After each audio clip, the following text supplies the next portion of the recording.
The Senate will come to order. Order of business 6, messages from the Assembly. We do not have any messages at this time. Order of business 9, motions, resolutions, and notices. Senator Cannizzaro.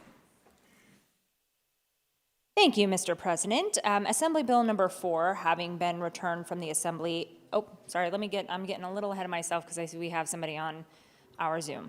Mr. President, I would give notice to the body that I have authorized Senator Flores, who has now been able to join us, to participate remotely pursuant to Rule number 50, subsection 2, for exceptional circumstances.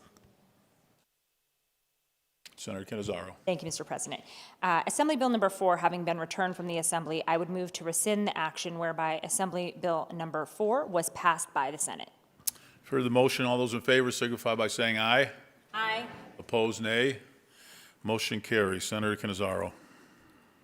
Thank you, Mr. President. I would move that Assembly Bill number 4 be placed on general file and considered next. Okay, we will now go to order of business 13, general file. Oh. Okay, we're going to vote on the motion. All those in favor signify by saying aye. Aye. Opposed, nay. Motion carries. Now we are on order of business 13, general file. Assembly Bill 4, introduced by the Assembly Committee on Public Safety and Security, revises provisions relating to public safety of the people of the state of Nevada, represented in Senate and Assembly, to enact as follows, Section 1 into Section 1. Are there any amendments? I have amendment number 34, proposed by the Senate Majority Leader. Senator Cannizzaro. Thank you, Mr. President. I would move to dispense with the reading of the amendment. If there are no objections, so ordered. Senator Cannizzaro. Thank you, Mr. President. I would move to adopt amendment number 34 to Assembly Bill number 4. You've heard the motion. Senator Cannizzaro. Thank you, Mr. President. Amendment number 34 to Assembly Bill number 4 is very much in substance similar to an amendment that this body adopted and voted out of this chamber last night, with some minor technical changes to ensure some completeness in the definitions in that amendment. Any further remarks on the amendment? Seeing none, all those in favor signify by saying aye. Aye. Opposed, nay. Motion carries. The bill is ordered reprinted, engrossed, and to the general file. Senator Cannizzaro. Thank you, Mr. President. I would move that all necessary rules be suspended, that the reprinting of Assembly Bill number 4 be dispensed with, that the Secretary be authorized to insert the amendment just adopted by the Senate, and that the bill be placed back on general file and considered next. For the motion, all those in favor signify by saying aye. Aye. Opposed, nay. Motion carries. Assembly Bill 4, introduced by Public Safety and Security, revises provisions relating to public safety of the people of the state of Nevada, represented in Senate and Assembly, to enact as follows, Section 1 into Section 1. Are there any amendments? There are none. Section 65, this act becomes effective on January 1, 2026. End of bill. Senator Scheibel. Thank you, Mr. President. I will not repeat my statement from last night. Much like the amendment, AB 4 remains the same tonight as it did last night, including numerous provisions for public safety, especially in the tourist corridor in Las Vegas, and for our retail businesses who rely on us to help keep them safe and keep people secure when they are shopping here in the state of Nevada. So I urge my colleagues' support on AB 4. Again. Senator Orenshaw. Thank you, Mr. President. I rise in opposition to Assembly Bill 4. I appreciate and value the hard work of all the stakeholders who worked so diligently on this legislation. However, I'm concerned that the longer prison sentences in the bill will not lead to reduced crime.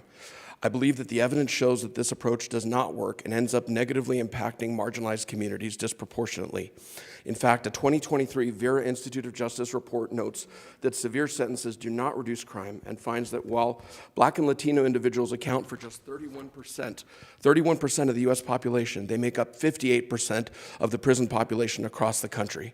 Importantly, to quote the Vera Institute of Justice report directly, as of 2019, 57% of the U.S. prison population was serving sentences of 10 or more years, and as of 2020, 1 in 7 people in U.S. prisons was serving a life sentence. I believe that true public safety comes from investing in mental health treatment, job training, and mentorship programs for at-risk youth, not from locking up more people for longer sentences. I believe we need to find solutions that repair harm, strengthen communities, and offer young people a real chance at a better future. Any further remarks? Seeing none, the Secretary will open the roll.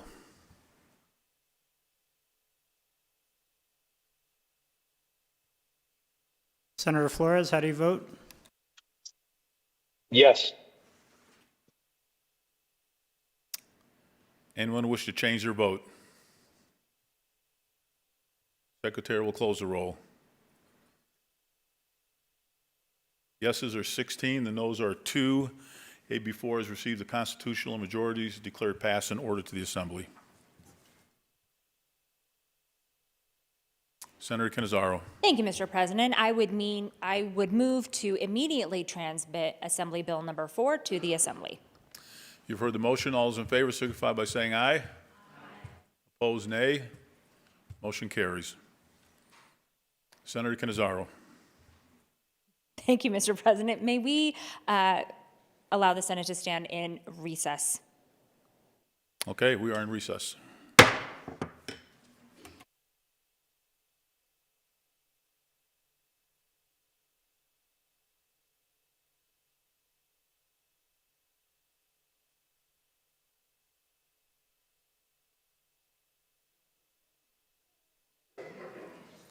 All right, we're in recess, but you can't leave the room.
The Senate will come to order. Order of Business 13, General File.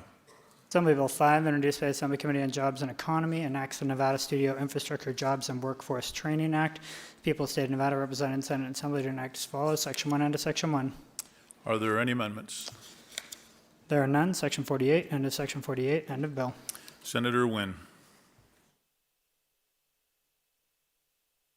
Assembly Bill 5 enacts the Nevada Studio Infrastructure Jobs and Workforce Training Act. Any further remarks? Secretary will open the roll. Oh.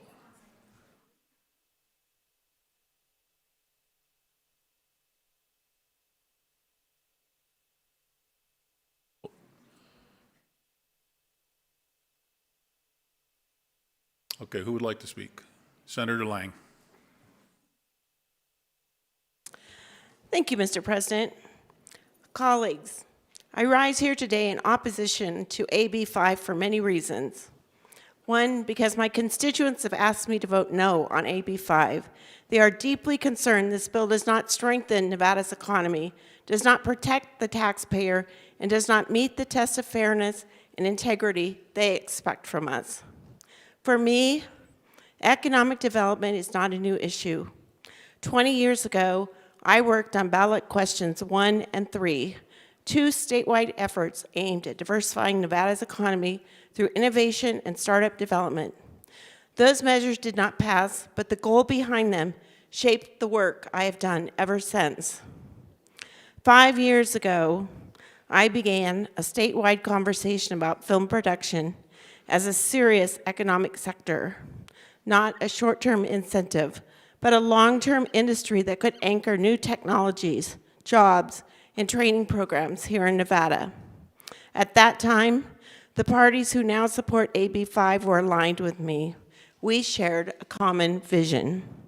In 2023, that unified proposal was not granted a hearing. Afterward, Howard Hughes, Sony, and Warner Brothers went their separate ways. And by the 2025 general session, Nevada had two competing bills. Mine was Senate Bill 220. I was told that for 220 to move forward, I needed to meet 3 conditions: a 1-to-1 return for the state, to use union labor, and a good faith effort to support a joint bill. I met the first 2, and throughout the session offered to work together to make a blended bill, which was declined by the AB 5 people. Then Senate Bill 220 was blocked, and the Senate never had the opportunity to consider the significant benefits included. Today, I'd like to share a few of those with you. It included a $50 million workforce development building with free rent for UNLV, NSU, and CSN. A guaranteed 10% allocation for workforce development from all film tax credits to train and retrain Nevadans for those new jobs.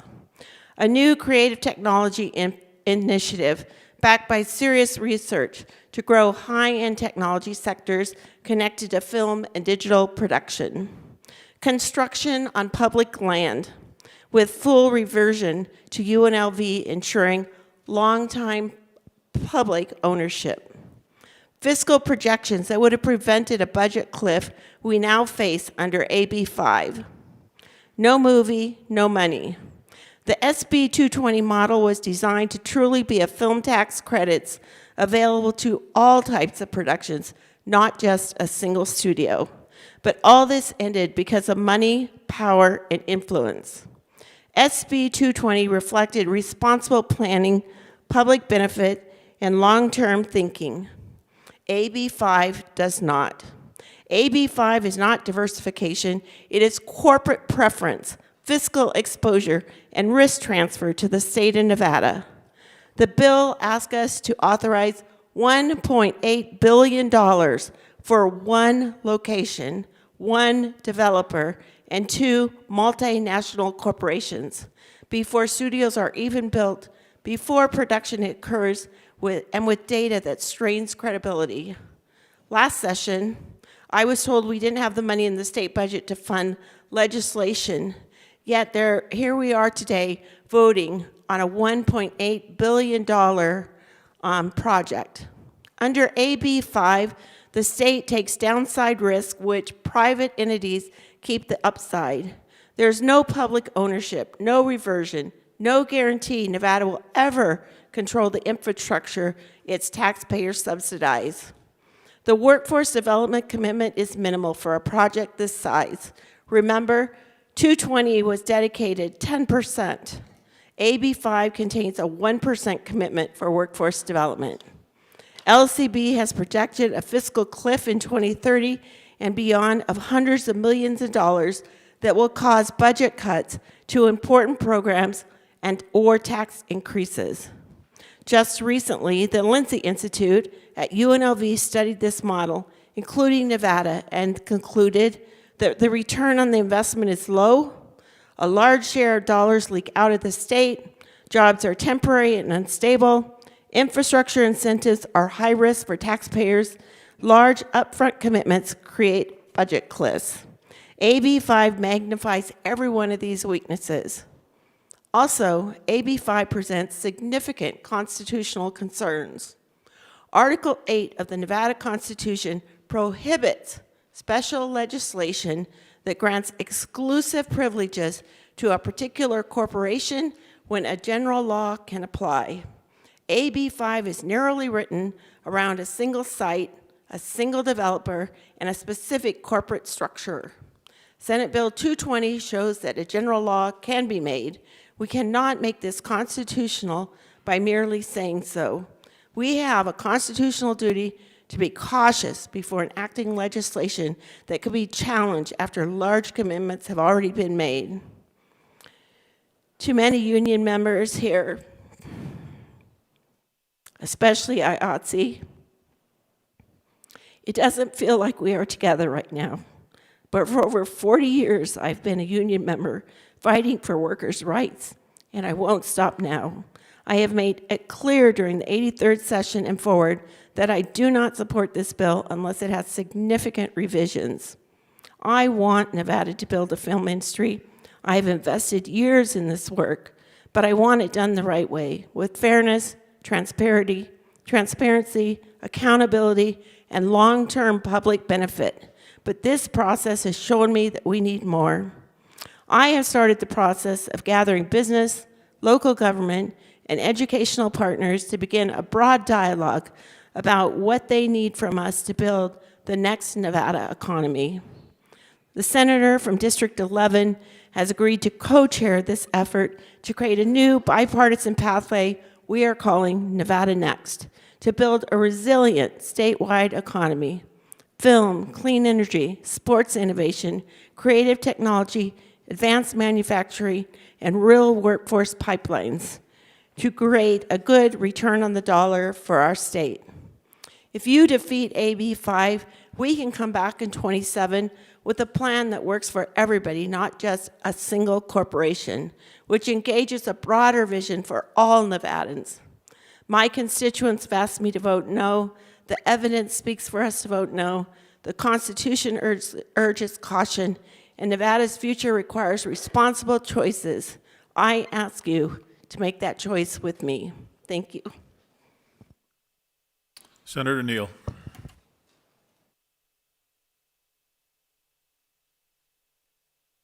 Thank you, Mr. President. I rise to make statements before my vote, and this is going to be an interesting set of statements. But I want my statements entered into the journal. I read one of my father's quotes in an interview from May 13th, 2008. And it was from a legislative oral history project. And he said, when you come out and challenge someone, you have nothing but your courage when you're trying to protect the public. The government's purpose is not to serve special interest. It is set up to provide for the safety, promote welfare and security for the benefit of people. The government is not for sale to the highest bidder. We cannot keep using public money to subsidize billionaires. It is not the will of the corporate requester to come into this building and basically, in short, tell us that if you give me $1 for my investment, every dollar that you give, I will turn around and I will give you 2 dimes and 3 pennies, and then say, you weren't shortchanged. This is really a good deal for you. You just got 23 cents. I know you gave me $1, but I gave you 23 cents back in return. That's not how we're supposed to be doing business in this state. I know that there are different parts to this conversation, but when I think about this issue that's come up, it made me think, and only certain people in an age group will get this reference, it made me think of the movie Affair to Remember, except for in this affair, the state was asked to give $1.6 billion to go on a blind date. But then on that blind date, they said, trust me. And then it made me think of another movie, You Won't Die Hard, because the first time you're running low at negative 600 million, I promise, baby, please, I won't spend my tax credits. I will have you issue them to me, but I'll wait until you recover, and then I'll come knocking and remind you of our affair to remember. Except that it won't be the part where Cary Grant was waiting at the top of the Statue of Liberty. It will be more like when Deborah Kerr was hit by a taxi and crippled and couldn't walk. And then they will come knocking and ask, dear state, will you give the tax credits that I've been storing up and waiting after you heal from your paralysis?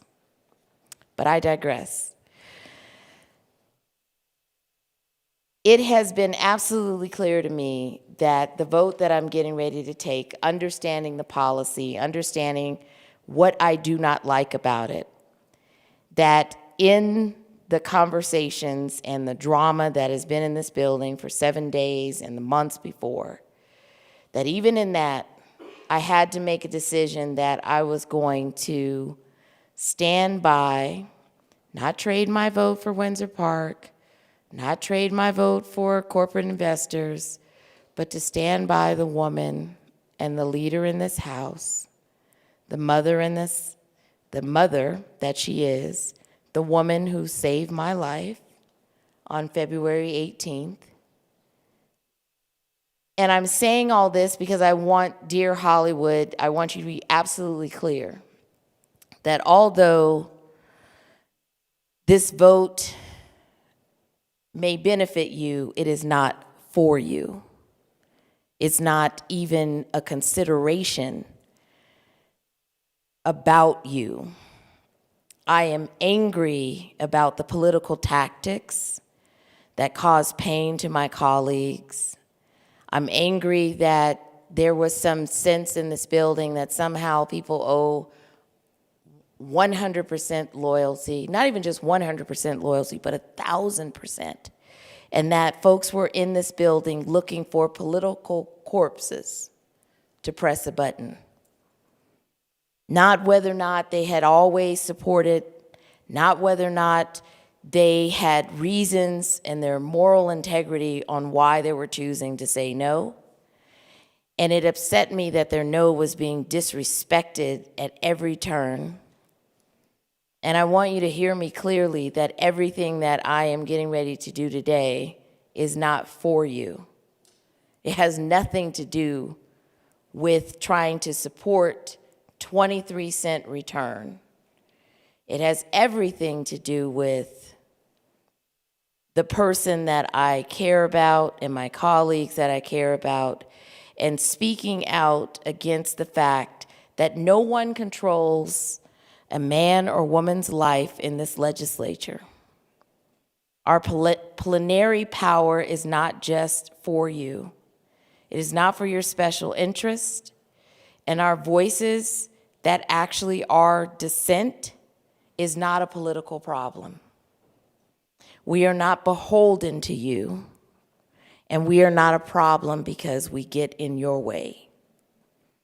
We're here to serve 3 million, not to keep billionaires wealthier by using the state coffers as a crutch.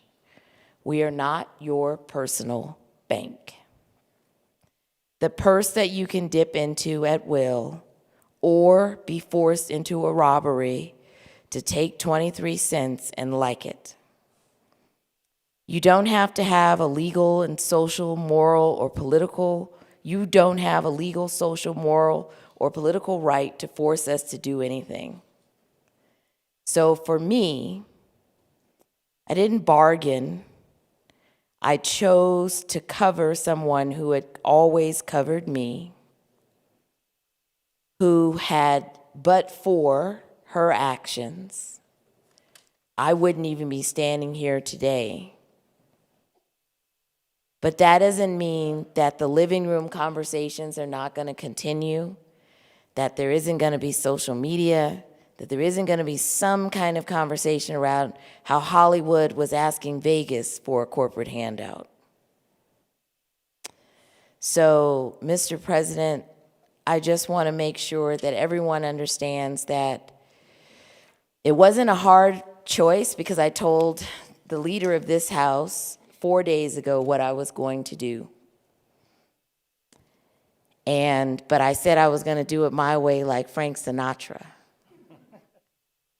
And so I am going to support and cover her, even if it doesn't mean that it goes over and that it passes this House. But my loyalty is to the woman who took the jabs and who took the blows for us, and my colleagues who were threatened with the political PACs to go into their district, who I said, you will not bend, you will not fold, and you will not give them more and be nothing after it's over. And so with that, Mr. President, I will be voting yes on this bill, but I want folks to be absolutely clear. It wasn't because you came in here and strong-armed anybody. I hated your tactics. I hate them now. It's because I wanted to use this opportunity because there was a referendum on special interest in this building, and there needed to be a referendum on special interest in this building. Thank you. Senator Rogich. Thank you, Mr. President. Let me be absolutely clear. The film bill's massive multi-year transferable tax credits are not just a line item. They are a direct and immediate threat to the fiscal stability of Nevada. If these credits are permitted to drain funds from our general fund, the state's ability to service its existing debt and to issue new bonds for the essential public services our citizens rely on, critical infrastructure, public safety, affordable housing, and education, will be severely compromised. This is not an abstract concern. It is a concrete danger that will impact real people. Single mothers struggling to provide for their children, veterans who have served our country, the elderly, the disabled, and countless families who depend on the state for support. Let us not forget, Nevada's education system is ranked dead last in the nation. Every day, it fails our children and their families. I, too, was told last session we didn't have enough money to help the children that are the most vulnerable, the special needs children.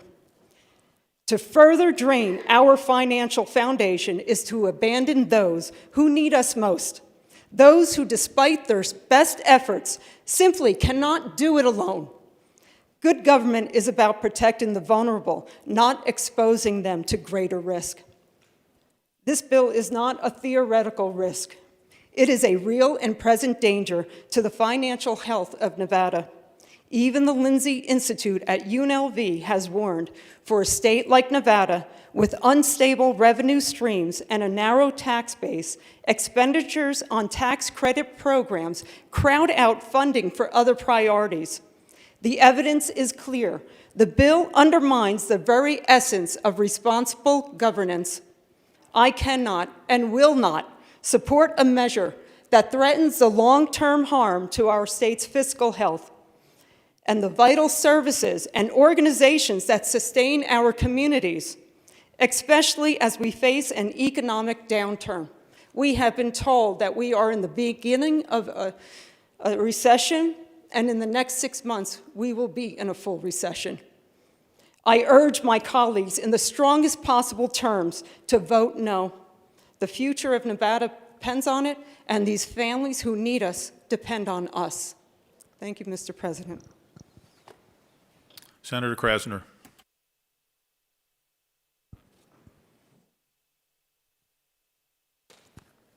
Thank you, Mr. President.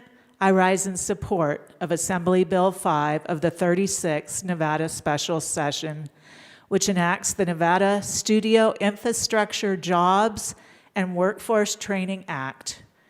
Before I get into the discussion about the bill, I must include some background about myself and my life, as it does relate to my decision to vote yes on the bill. You see, I am the daughter of an immigrant. My father immigrated to the United States as a young man. He came to the United States and taught himself how to read, write, and speak English. And he became an American citizen. And when I was a little girl, I asked my father, "Daddy, what can I be when I grow up?" He said, "You can be anything you want to be if you're willing to work hard." I have carried that value of hard work with me my entire life. I am the first person in my family to attend a 4-year university. I earned my bachelor's degree from UCLA. I am also the first person in my family to earn a doctorate degree. I earned my doctorate, my Juris Doctor, from the University of Laverne College of Law. When I got older, as an adult, I asked my father, "Why did you leave your family, your friends, and your country to come all the way to America?" He said he came to the United States to work because he had heard that there were jobs in America, and he wanted to work. He worked hard every day of his life. He lived the American dream. He's passed away now, but he truly lived the American dream. Back to Assembly Bill 5. There has been a lot of discussion about Assembly Bill 5, and both the proponents and opponents make good points, and I have kept an open mind throughout the process, and I appreciate the constructive dialogue.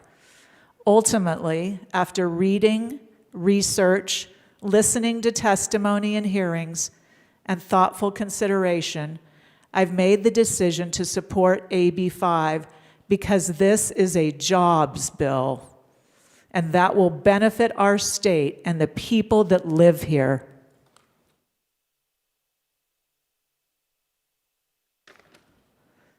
After amendments and negotiations, the bill now guarantees that Nevadans are hired first. It guarantees private investment before any public dollars are spent.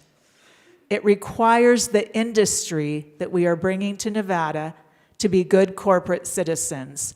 And most importantly, it brings jobs. Over 18 years, the state government investment will be 0.66% of the state budget. 0.66, that means less than 1/3 of 1% of our state budget will go to bringing a new industry to diversify our economy and create nearly 20,000 good permanent jobs. Now, while nothing is perfect, this is a good jobs bill. Jobs for Nevadans right now. If we pass this measure, we'll be breaking ground, digging, and building nearly immediately. If we don't pass the bill, that land will remain vacant, those jobs won't come. As Nevadans, we are right to help people that need a hand up, not a hand out. And it reminds me of the old proverb, give a man a fish, you feed him for a day. Teach a man to fish, you feed him for a lifetime. Today, we can offer tens of thousands of Nevadans more than a temporary fix. We can offer them a long-term job with security and income and the pride that comes with it. This is one of the largest jobs bills in Nevada history.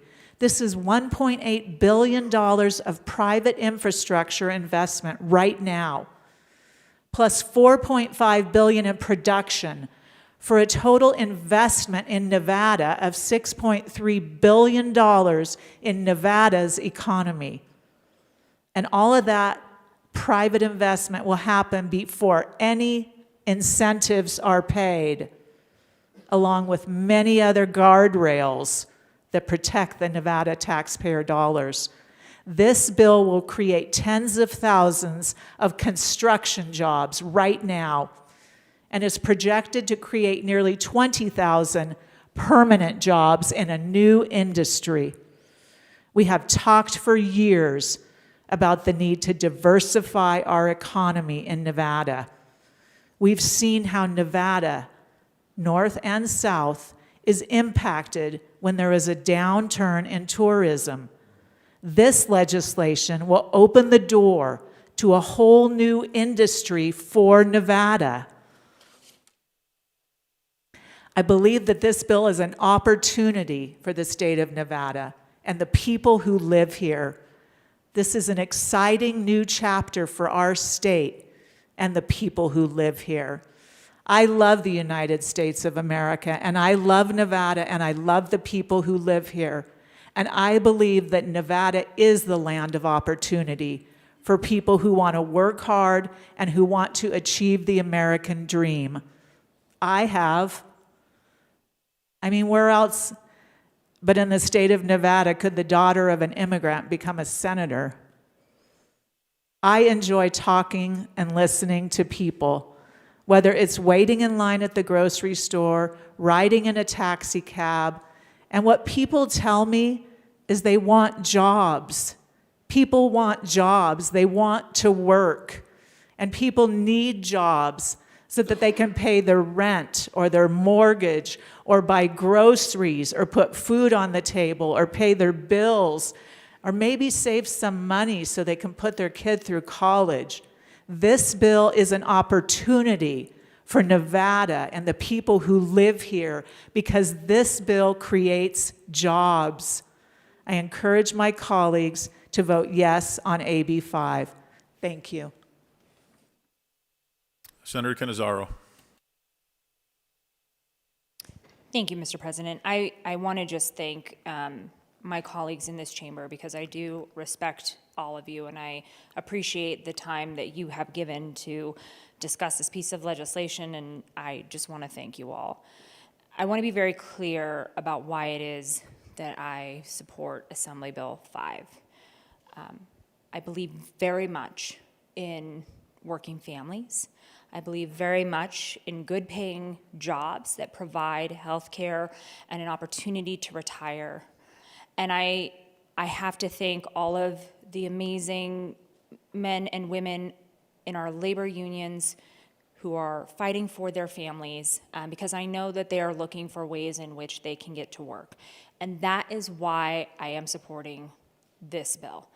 I know how important it is to have good-paying jobs with those benefits. And that is why when there was an opportunity with this bill to support so many good-paying jobs for working families, that I am saying yes. And I just want to be very clear about that because I think that that is an important piece of what we discuss here every single day. And so to those folks from all of our labor unions who have been working so hard to fight for jobs for their families, thank you. And that my vote is in support of those families. Thank you, Mr. President. Senator Hansen. Thank you, Mr. President. I rise in strong opposition to this bill. It's not a jobs bill. It's, as I will describe it, it's, first of all, let's look at who's getting this money. The figures I came up with about $1.6 billion. Howard Hughes Corporation is owned by Bill Ackman.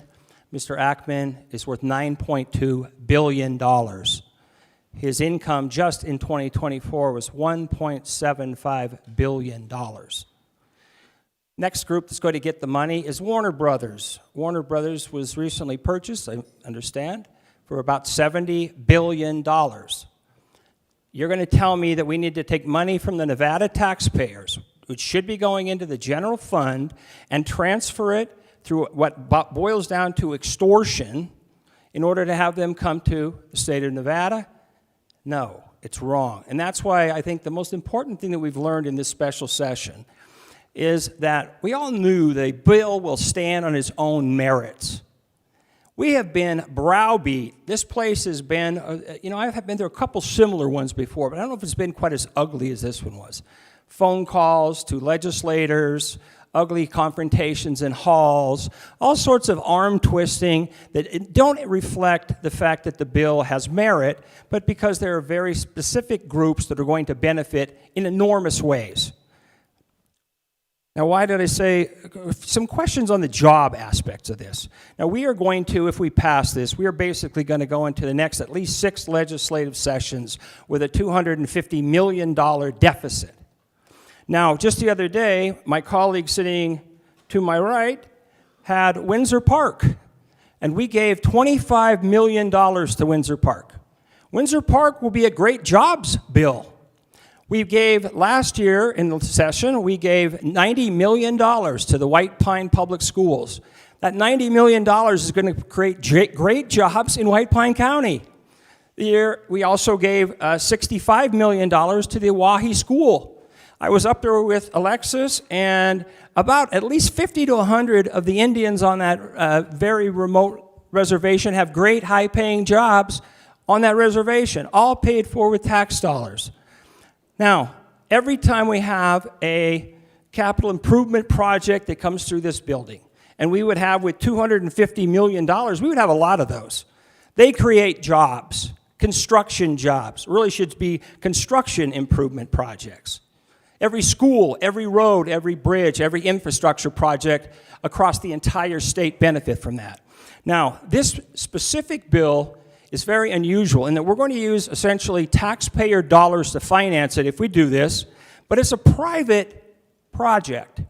Now, normally when you use public dollars, you cannot have a project labor agreement. A project labor agreement, if you don't know, pretty much means 100% of the people, the workers on that job, are going to be union. I love unions, actually. I have nothing against it. But here's what I have a real problem with. 90% of the Nevada workforce is not unionized. 85% of the Nevada contractors, including myself, are not members of unions. 80% of Nevada's construction workers are not union. Every one of the people that I just described paid into the tax pool, paid into the general fund. They had a reasonable expectation. They would have an equal opportunity, union or non-union, to have those jobs available to them too. But when you have a project labor agreement, that means that that job site is going to be 100% union. So basically, 90% of Nevada's workforce are going to be denied jobs on those projects. 85% of Nevada contractors, including myself, would not be allowed to bid a job on that project. 80% of construction workers, who, by the way, are disproportionately Hispanic in Nevada now, are going to be denied an opportunity to work on this project. Now, the idea that, well, if we don't subsidize this with $1.6 billion, Summerlin is just going to dry up and go back to tumbleweeds, apparently. Summerlin is one of the most valuable pieces of property, arguably in the world, and it's certainly among the top in Nevada. It's not going to dry up at all. It is going to be developed. It's been being developed, and it will continue to be developed without any public dollars at all. It is, you really think that Howard Hughes Corporation is just going to, oh my gosh, we're going to have to leave the state of Nevada because we didn't get the giant handout from the Nevada government. Nonsense. And by the way, when it does get developed, it will provide a ton of jobs. The idea that these giant corporations just can't build on that property unless we provide this enormous, enormous tax subsidy, it's just pure nonsense. And if we do that, it's a jobs-killing bill. It means all those private sector workers that are non-union will be denied that opportunity, which is blatant discrimination. If you take tax dollars from non-union people, you put that in the general fund, that you then fund a project labor agreement private enterprise, then that means 90% of Nevada workers would not be allowed to work on that project. So think about that. Now also, if we have an extra $250 million in our general fund,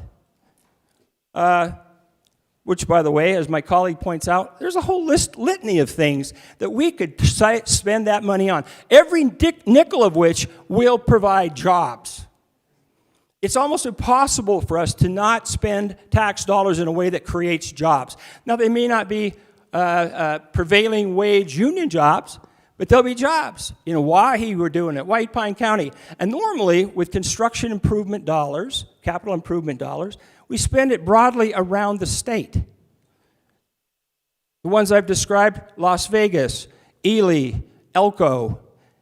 Now, for the people that have been paying, all the taxpayers have been paying into that pool, it's only fair that we try to distribute that as uniformly around the state as possible.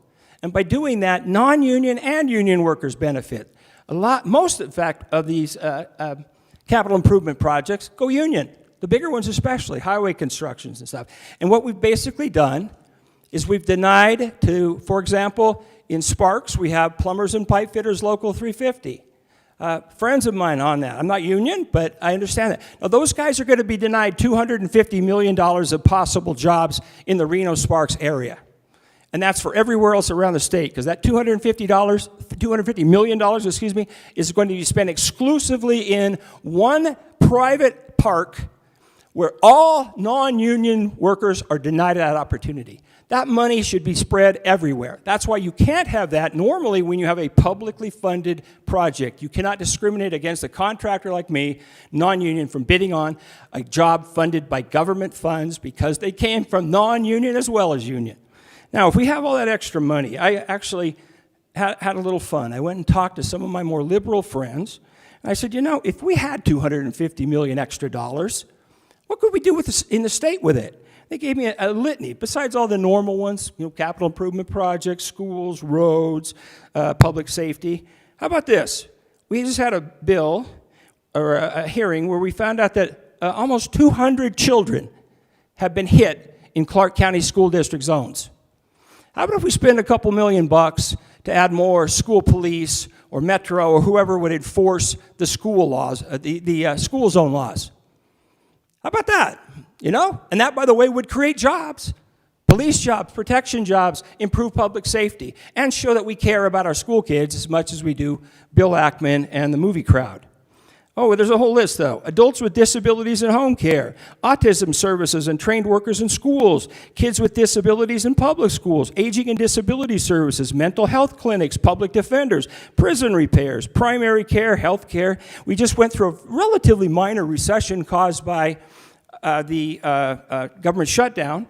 We had 500,000 Nevadans who needed assistance in just that little tiny window. Do we really have a surplus of money we can give away? And by the way, if we are entering into a recession, when recessions come in, government revenues drop down. At the same time, demand for government services expand, go up.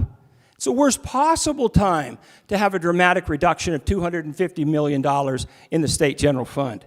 So no, I'd rather see my money spent on kids with disabilities in the public schools and the autism programs that we need and the mental health clinics.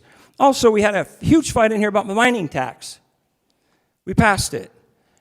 The amount of revenue that the mining tax has brought in is going to be offset by the amount of money we're giving to this project.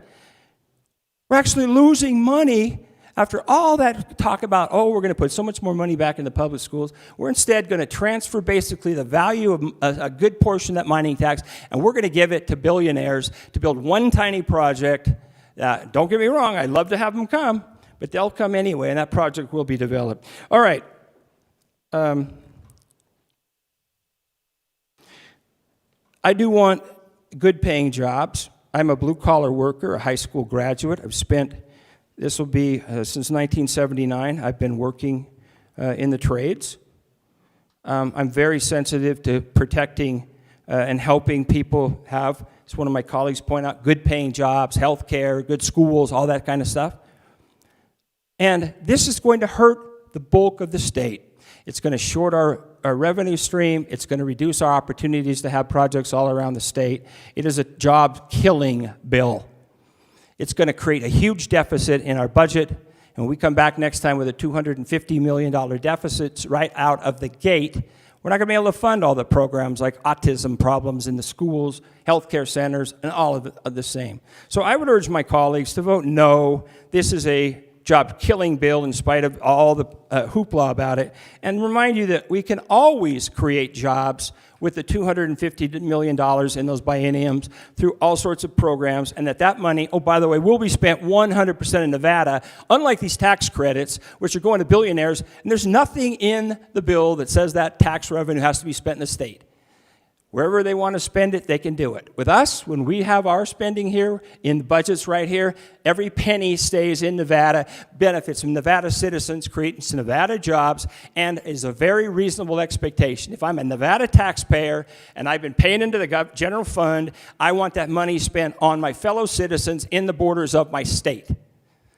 And there's no guarantee that these tax credit $250 million deficit we're creating is going to end up in Nevada. So I would say on the balance, this will be a dramatic job-killing bill. I urge my colleagues, in the interest of all the workers of the state of Nevada, to vote no. Thank you, Mr. President. Senator Scheibel. Thank you, Mr. President. Coming to a decision on this vote has been difficult. I've lived through the same 7-day special session that we've all lived through, and it pains me to watch my colleagues, my friends, the stakeholders, constituents, advocates, good union workers here trying to solve a problem together and not being able to come to a solution. And I always want to be part of that solution, to get to a place where we can make a policy that works for everybody. And so in this process, I've engaged the only way that I know how, which is to tackle the policy problem head on, to ask the hard questions about the fiscal responsibility of this proposal, and to try to find some kind of mechanism that would address the serious concerns about the financial solvability of this proposal while still maintaining all of the good benefits that it's going to bring to the state of Nevada. And ultimately, it's, in my view, we've been unable to do that. And there are just 2 points that I want to make to my colleagues and my constituents and everybody here. And the first is to sincerely thank the stakeholders who engaged in meaningful conversations about the policy, who have worked hard to get to an agreement. And I am so appreciative of people hearing my concerns and trying to get there. And the other thing that I want to make clear is that throughout this process, as I have attempted to negotiate a solution, I have never, ever once leveraged my vote for an appropriation, for special treatment, for anything other than a better policy. And while I can't get to a yes today, I just want to express my appreciation for the process and everybody who has engaged in it, and that is all. Senator Cruz Crawford.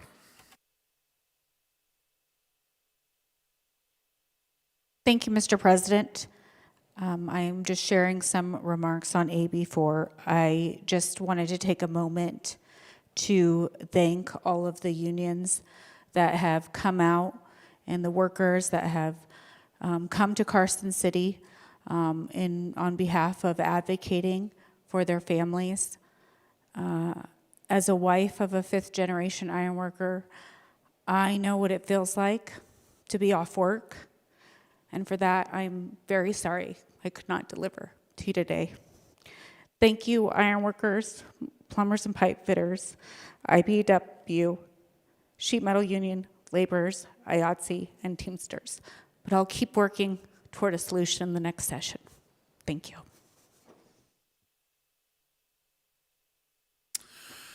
Any further remarks? Mr. President, if I may be heard. Yes, Senator Flores. Thank you, Mr. President. I wanted to start off by thanking my colleagues, particularly those of you who have taken it upon yourselves to help educate me and remind me of what's on the line. The importance of diversifying our economy. We've been talking about doing that for many, many years. I want to thank Vince Saavedra specifically for fighting so passionately and being such a huge advocate for working families. And while him and I have not always agreed, thank him for always opening the door and working alongside of me. And also to call out every individual who may disagree with this particular policy, but has taken it upon themselves to attack him, who is doing his job, who's being a passionate advocate for all the workers he represents and the families that come along with them. That is wholly inappropriate, and I needed to call that out. For all the brothers and sisters that have come to these chambers and have demanded jobs and have had tactics that at times seem inappropriate to some, I have done those tactics alongside of you for 10 years. You are fighting for jobs, and I respect you for doing that. And when I come back in 2027, I will do that alongside of you.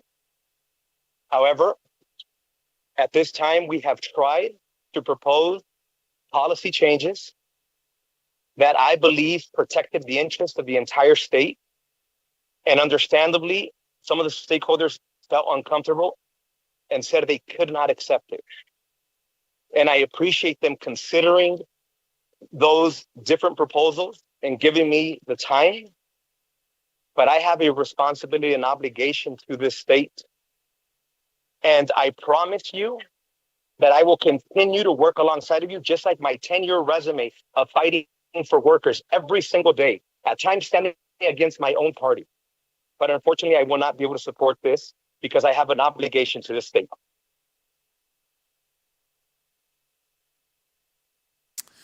Any further remarks? Seeing none, the secretary will open the roll.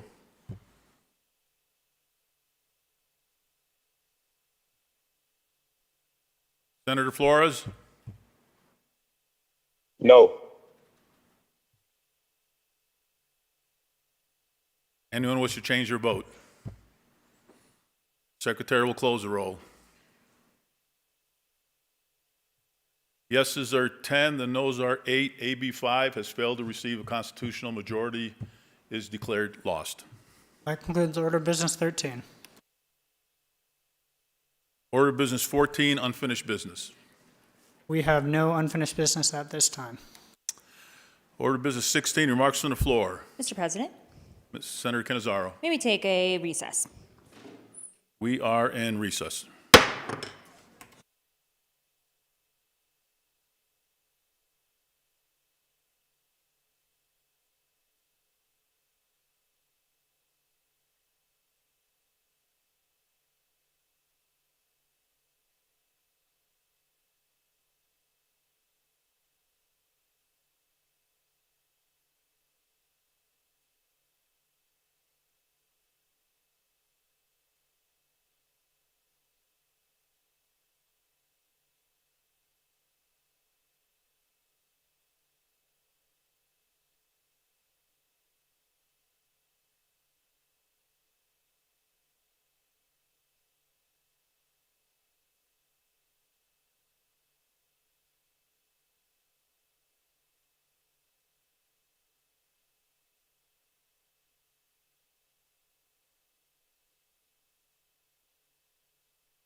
Senate will come to order. We are back on the third agenda. Order of Business 6, messages from the Assembly. Assembly Chamber, Crescent City, November 18th, 2025. To the Honorable Senate, I have the honor to inform your honorable body that the Assembly amended and on this day passed as amended Senate Bill number 4, Amendment number 17, Senate Bill number 5, Amendment number 8, and respectfully request your honorable body to concur in said amendments. Signed, Jason Hadaway, Assistant Chief Clerk of the Assembly. End of messages. Order of Business 14, unfinished business. Senate Bill 4, introduced by the Senate Committee on Jobs and Economy, revises provisions relating to state financial and governmental administration. The Assembly has amended this bill with Amendment number 17. Does the Senate wish to concur or not concur in this matter? Senator Canizaro. Thank you, Mr. President. I would move that the Senate concur in Amendment number 17 to Senate Bill 4. You've heard the motion. Senator Canizaro. Thank you, Mr. President. Amendment number 17 to Senate Bill 4 makes various technical changes to the provisions contained within Senate Bill 4. Are there any further remarks? Seeing none, all those in favor signify by saying aye. Aye. Opposed, nay. Motion carries. SB 4 is ordered enrolled, and the Assembly is to be notified of our action. Senate Bill 5, introduced by the Senate Committee on Health and Wellness, makes revisions relating to health care. The people of the state of Nevada, represented in the Senate Assembly, to enact as follows. Oh, excuse me. The Assembly has amended this bill with Amendment number 8. Does the Senate wish to concur or not concur in this matter? Senator Canizaro. Thank you, Mr. President. I would move that the Senate concur in Amendment number 8 to Senate Bill 5. You've heard the motion. Senator Canizaro. Thank you, Mr. President. Amendment number 8 to Senate Bill 5 adds some additional language to clarify the intent of the bill. Any further remarks? Seeing none, all those in favor signify by saying aye. Aye. Opposed, nay. Motion carries. SB 5 is ordered enrolled, and the Assembly is to be notified of our action. That concludes Order of Business 14. Order of Business 16, remarks on the floor. Senator Canizaro. Thank you, Mr. President. May we get a recess? We are in recess.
Senate is back in order. We are on Order Business 9, motions, resolutions, and notices. Senate Joint Resolution 1, introduced by the Senate Committee on Jobs and Economy, proposes to amend the Nevada Constitution to enact various requirements relating to the distribution and submission of mail ballots. End of resolution. Are there any amendments? There are none. Any remarks from the floor? Senator Cannizzaro. Thank you, Mr. President. I would move to adopt Senate Joint Resolution number 1. Any further remarks? Senator Cannizzaro. Thank you, Mr. President. I stand in strong support of Senate Joint Resolution number 1. Here in Nevada, we have a strong willingness from Nevadans to not only exercise their vote at the ballot box, but have fought long and hard in this chamber and in this body and in this legislature to ensure that every Nevadan has the right to vote. We have done that by ensuring that they are able to access early voting sites, that we have not only precinct voting, but also polling sites for folks who are unable to get to their precinct in order to vote. We have done it through mail-in ballots. And one of the things that we know about Nevadans is that Nevadans overwhelmingly love having mail-in ballots because it allows them to vote easily. And so, in a place where it is very routine to hear allegations, unfounded, unestablished allegations of voter fraud, where we have been repeatedly lied to by folks who try to attempt to tell us that there is no trust in our elections, it is imperative that we stand firm and we solidify the right for every Nevadan to vote. And so I am proud to have brought forward Senate Joint Resolution number 1 to enshrine in the Nevada Constitution the right for every Nevada voter to receive a mail-in ballot and to be able to return that mail-in ballot. Senate Joint Resolution number 1 ensures that every Nevadan will continue to have the ability to voice their opinions, their preferences for their candidates, and to make sure that their voices are heard by ensuring access to safe and fair elections. Senate Joint Resolution number 1 also proposes to amend the Nevada Constitution to ensure that we have access to ballot boxes, to make sure that every Nevadan is able to return that ballot drop boxes, to make sure that every Nevadan is able to return their mail-in ballot in a convenient way. This requires that every polling place must accept mail-in ballots, and that drop box sites must exist for 3 days prior to any general or primary election. And that is so incredibly important, because if we are to believe that we as elected representatives represent the constituents who sent us here to do the job of the people of the state of Nevada, we should ensure that every single one of their voices is heard, and it is heard at the ballot box. And so I could not be prouder to be standing here supporting what is such an important resolution, what is such an important constitutional right, and something that I know that Nevadans are going to be proud to have as part of the Nevada Constitution, and I would urge my colleagues to join me in voicing our support for free and fair elections. Thank you, Mr. President. Any further remarks? Seeing none, the secretary will open the roll.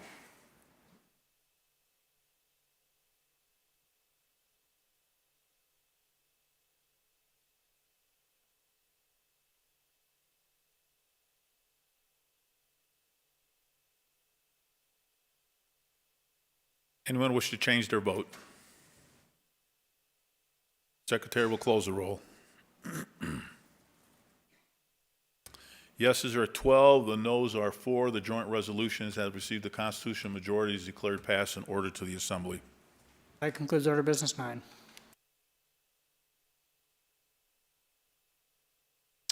Senator Cannizzaro. Thank you, Mr. President. May we be in a brief recess? We are in recess.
The Senate is back in order. We are on order of business 16, remarks on the floor. Senator Canizaro. Thank you, Mr. President. I just wanted to take a moment to first and foremost say thank you to everyone who helps us to do this job, to all of our amazing front desk staff, to our sergeant at arms, to our IT folks who've been with us here late at night, our fiscal staff, our legal staff, our research staff, everyone who has staffed the committees. It is not an easy job that you all do, but we could not do this without you at all whatsoever. And so I just wanted to take a moment to say that it is truly an honor to work with all of you. And you don't kind of come into some of these jobs that we do in our daily lives with folks that are not only as dedicated, but as kind and wonderful to work with as all of you. And so it has certainly been not only the privilege this special session, but the privilege each and every time that we walk through the doors. I think you really give us the purpose to be here. And so I just wanted to take a moment and say thank you to all of you. Any further remarks?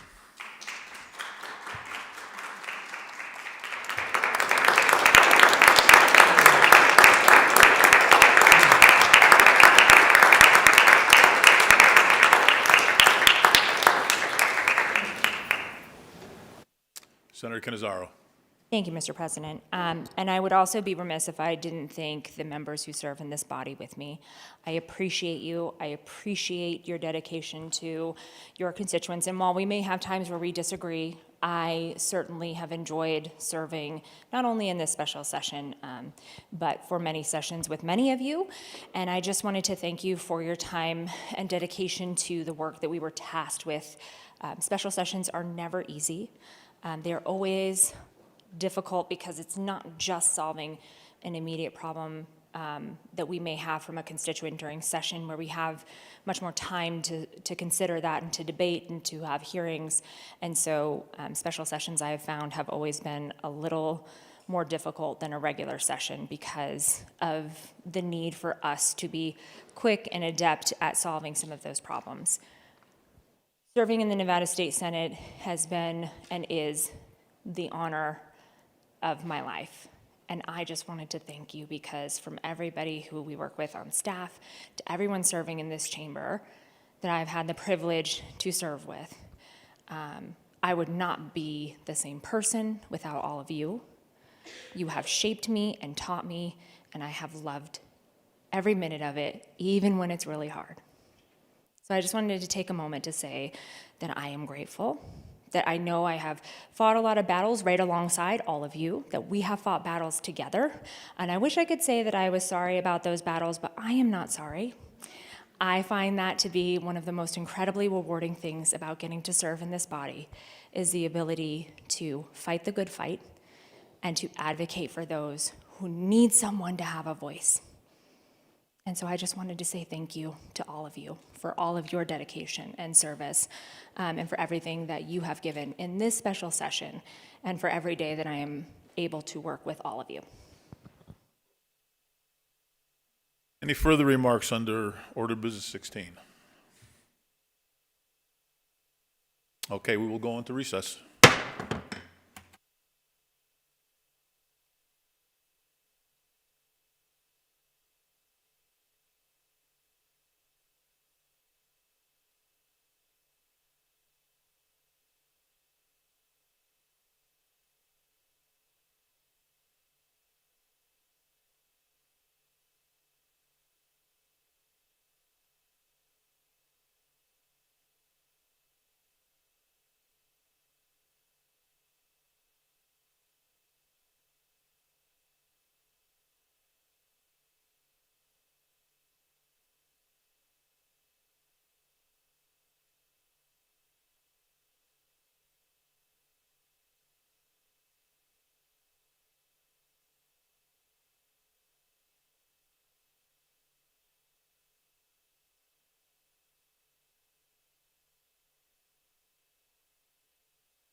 The Senate is back in order. Mr. Sergeant at Arms. Mr. President, delegation from the Assembly is at the bar of the Senate. Welcome to the Senate. Mr. President, the Assembly is ready to adjourn, sine die. Thank you for the notification and give our best wishes to the Assembly. We are now on order of business 6, messages from the Assembly. Assembly Chamber, Carson City, November 19th, 2025. To the Honorable Senate, I have the honor to inform your honorable body that the Assembly on this day concurred in the Senate Amendments numbers 31 and 34 to Assembly Bill number 4 and Senate Amendment number 29 to Assembly Bill number 6. Signed, Jason Hadaway, Assistant Chief Clerk of the Assembly. End of messages. Order of business 9, motions, resolutions, and notices. I will now appoint Senator Scheibel, Pazina, and Rogich to notify the Assembly that the Senate is ready to adjourn, sine die. I will appoint Senators Wynn, Daley, and Steinbeck to notify the Governor that the Senate is ready to adjourn, sine die.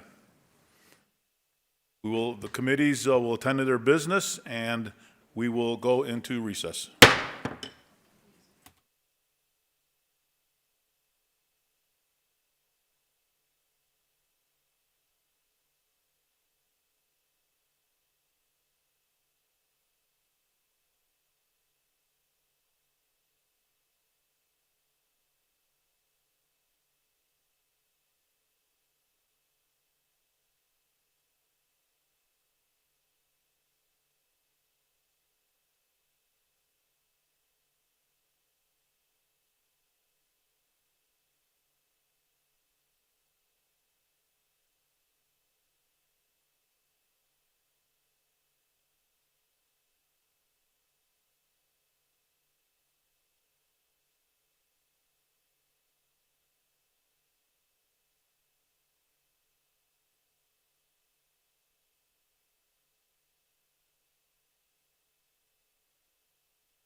The Senate is back in order.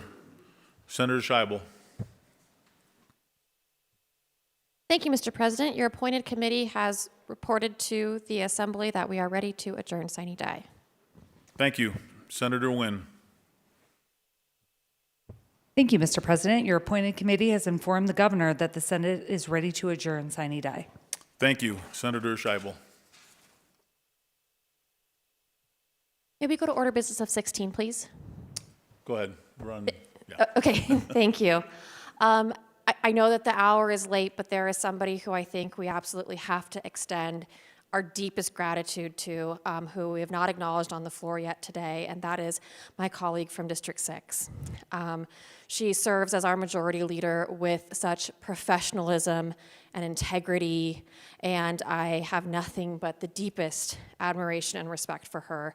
And I know that my colleagues share in this sentiment, and when I say colleagues, I don't just mean the elected senators on this floor, but also all of the staff, all of her constituents, all of the stakeholders here in this building who have been working so hard for the last 7 days to do what's best for the people of Nevada. We could not have asked for a better leader, and I want, on behalf of all of us here, to extend our deepest gratitude. I mean, I know that we all make sacrifices to be here. I know that this is hard for all of us, but I don't think there's anybody for whom it is harder or who makes more sacrifices. I am sometimes here late-ish after 9 or 10 p.m., and the majority leader is always here. And sometimes I'm here early-ish around 8 or 9 a.m., and she is here. She takes time away from her family, from her 3 young boys who we all adore, to be here with all of us doing this incredibly hard work. And everything she does is rooted in a strong sense of compassion and justice and commitment to the people of Nevada that I think is unmatched by anybody else serving this state. And so we are so lucky to get to serve with you. And I just want to extend our thanks for leading us once again through what has been an incredibly difficult time and making it possible for all of us here to deliver for the people of the state of Nevada. So thank you to my colleague from Senate District 6, and our most heartfelt gratitude to you for your leadership, your integrity, and setting the example for all of us.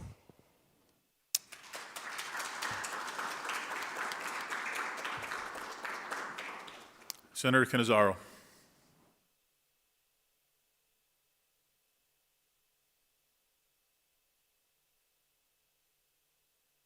Thank you, Mr. President. I would move that the 36th special session of the Senate of the Legislature of the State of Nevada adjourn sine die. You've heard the motion. All those in favor signify by saying aye. Aye. Opposed, nay. Motion carries. The 36th special session of the Senate of the Legislature of the State of Nevada is adjourned sine die.